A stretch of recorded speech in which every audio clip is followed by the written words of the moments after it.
Oi gente, tudo bem? Sejam bem-vindos a mais um vídeo. E hoje eu quero compartilhar com vocês 3 coisas que eu aprendi com as alemãs durante esses quase 18 anos em que eu moro aqui, que fizeram toda a diferença na minha vida. E vamos então para a primeira delas, sobre cores.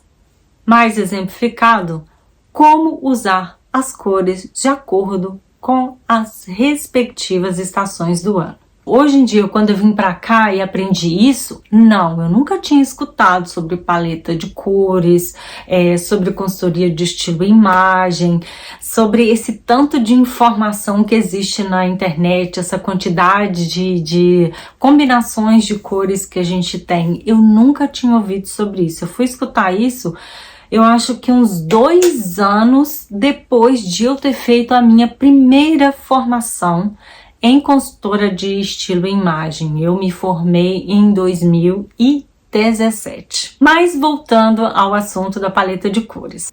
Aqui não se escuta muito sobre paleta de cores. Existe sim o trabalho de consultora de imagem, que faz aí uma leitura de coloração pessoal, mas esse não é o foco.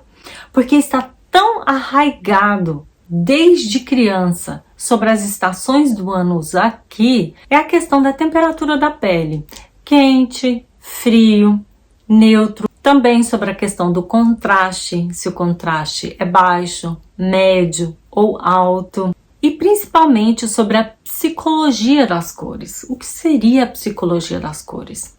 As cores, elas vibram. Então, é isso que elas têm mais a dizer sobre nós. Vou explicar melhor. Como eu não cresci com as 4 estações, eu não tinha muita noção da temperatura do verdadeiro inverno, do verdadeiro verão, da verdadeira primavera e outono. Isso são temperaturas. E de acordo com a temperatura, você tem uma certa vibração da cor. Então, com isso, você tem, de acordo com a sua pele, se ela é quente, se ela é fria, se ela é neutra, você tem a intensidade disso, se é uma intensidade baixa, média ou alta. Eu, por exemplo, eu tenho intensidade média alta. A minha temperatura de pele, ela é fria neutra, ou melhor dizendo, neutra fria. Então, para mim, tem uma diferença muito grande durante o verão e durante o inverno. O inverno aqui é muito longo. Então, quando eu estou durante o inverno, as cores que vibram em mim no verão não são as mesmas que vibram em mim no inverno. Daí você pode dizer, Cristina, isso é com todo mundo. É com todo mundo, mas isso depende da intensidade dessas cores em você. Então, eu tenho a minha paleta de cores, mas eu não sou nem um pouco vidrada nelas. Eu não utilizo. Eu utilizo a minha paleta de cores se eu tiver que escolher algo muito diferente. Por exemplo, dou um exemplo para vocês. Eu vou comprar um vestido de festa. E para esse vestido de festa, eu preciso tirar fotos, eu quero tirar fotos com ele, eu quero que seja uma coisa marcante. Então aí eu vou na minha paleta de cores. Caso contrário, gente, para o meu dia a dia, eu encontro a cor que vibra melhor em mim, de acordo com a temperatura da minha pele, de acordo com a estação do ano em que eu estou. Então é assim que eu sigo e foi assim que eu aprendi com elas, que eu acho muito mais fácil do que você ficar vidrada na carteira de cores ou ficar fazendo essas combinações que no futuro, é muito engraçado isso porque eu já estou vendo isso agora. Muita gente que fazia essas combinações de cores, né, laranja, um laranja diferente com verde, alguma coisa assim, elas estão olhando as fotos e já começando a achar estranho. Então imagina isso daqui a 10 anos, quando você olhar as suas fotos e falar, meu Deus, né, isso tava na moda. Na moda vai ser mais ou menos alguma coisa tipo anos 80, 90, com aqueles cabelos de tupete e tudo que a gente olha nas fotos e pensa, uau, né, como que a gente usava aquilo. E era cool, mas eu sou uma pessoa que gosto mais das coisas atemporais, então apesar de eu gostar muito de cor, eu prefiro usar as cores que vibram em mim, como eu disse, de acordo com a estação do ano. Segunda coisa que eu aprendi com elas, a usar sapato baixo. E foi um momento doloroso na minha vida, porque eu tive que passar a usar sapato baixo. Então não foi uma coisa assim de escolha que eu olhei e falei, não, eu quero. Eu usei durante muitos anos saltos assim altíssimos mesmo. E houve um momento em que eu machuquei o meu pé, eu machuquei um pé, e aí quando você não cuida direito, o que que acontece? Você passa o peso de um lado todo para o outro e consequentemente eu machuquei o outro pé. Então, para que a situação não se agrave, então a gente desce do salto. E foi assim, né, por livre e espontânea pressão, eu desci do salto.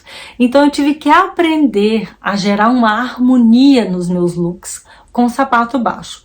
Mas quando isso aconteceu, eu já tinha feito a minha formação de consultora de estilo e imagem, então foi mais fácil para combinar. A questão para mim foi realmente encontrar os sapatos, porque aqui a moda ela é um pouco mais simples mesmo. A moda ela não eu gosto um pouco de brilho, eu gosto de um pouco de exagero, eu gosto de formatos diferentes, cores diferentes, então não era porque hoje você já encontra, não era algo que se encontrava naquela época quando eu comecei a ter que usar sapatos mais baixos. Então, foi uma coisa que eu aprendi com elas, a saber as marcas, o jeito do sapato, o formato de sapato para combinar com todas as estações, inclusive o tipo de sandália que eu deveria usar no inverno. E é uma coisa bem interessante, porque isso parece óbvio, mas não é de forma alguma, porque quando você está acostumada com uma cultura, né, que a gente calça chinela havaiana, a gente usa uma rasteirinha, então você aprender a desenvolver seu olhar para uma sandália, que a gente às vezes chama de sandália de velhinha, entender que há beleza naquilo, desde que você saiba encontrar o modelo certo e passar ele, combinar ele de acordo com o seu estilo, isso é um aprimoramento que eu tenho que agradecer muito a elas. E seguindo dessa do salto e da simplicidade dos sapatos de antigamente, eu vou para o terceiro ponto. Antes de falar da terceira coisa, quero pedir para você dar um joinha para mim, se inscreva no canal se caso você ainda não tiver inscrito, ative o sininho para você saber todas as vezes que eu postar um vídeo e compartilhe com uma amiga sua se esse vídeo fez sentido para você. A simplicidade das coisas as tornam excelentes, é só você encontrar a medida certa. E aqui eu volto para um todo, questão do cabelo, maquiagem, acessórios, roupas e sapatos. Tudo isso se transformou a partir do momento que eu entendi o que é a simplicidade. A simplicidade, ela é extremamente chique. Ela é uma coisa extraordinária que traz um brilho que às vezes a gente não sabe que existe. Porque, como eu disse, a excelência das coisas está no simples. A partir do momento que eu entendi que esse pouco dessa extravagância que eu gosto, de questão de brilho, de questão de formato, de procurar um pouco mais cores, de procurar algo diferente, ele existe também nas coisas mais simples. O que seria simples? Sabe, nada de montagem. É isso que eu quero dizer com a simplicidade. A questão da simplicidade não tem absolutamente nada a ver com a qualidade, porque a qualidade, ela é excelência, ela tem que estar. Ela tem que estar em primeiro lugar, então isso é uma coisa que nem se questiona. A qualidade em primeiro lugar.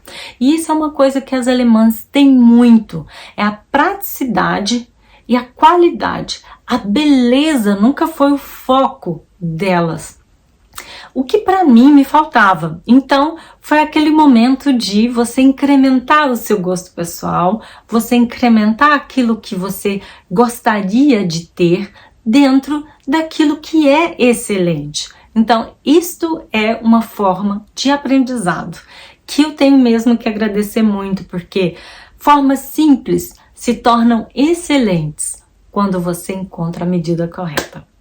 Então é isso, gente. Espero que vocês tenham gostado desse vídeo e nós nos vemos no próximo vídeo. Tchau!